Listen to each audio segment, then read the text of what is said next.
হাতে যে কোনো রেখার উপরে বিন্দু চিহ্ন কি ফল দেয় দেখাচ্ছি আমি বিন্দুটা কেমন হয় দেখতে পাচ্ছেন বা ফ্যাটি রেখা কি ফল দেয়। দেখুন হাতের উপরে যদি এরকম বিন্দু চিহ্ন বিশেষ করে আয়ুরেখার উপরে তৈরি হয় এটা ভীষণ মারাত্মক চিহ্ন হিসেবে গণনা করা হয়, কারণ এরকম বিন্দু চিহ্ন কিন্তু জীবন হানি যোগকে নির্দেশ করে, হঠাৎ করে বিপদ বা নিজের জীবন নিজে শেষ করে দেওয়াকে নির্দেশ করে। মানে এরকম মানুষদের জীবন নরক হয়ে যায়, জীবনে প্রচুর প্রচুর বিপদকে নির্দেশ করা হয়। জ্যোতিষশাস্ত্র মতে বিন্দু চিহ্নকে সব থেকে খারাপ চিহ্ন হিসেবে ধরা হয়েছে।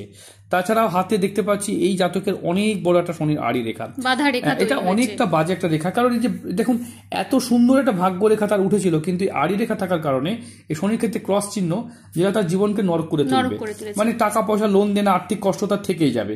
তাই হাতে আড়ি রেখা আর বিন্দু চিহ্ন ভীষণ অশুভ চিহ্ন হিসেবে ধরা হয়।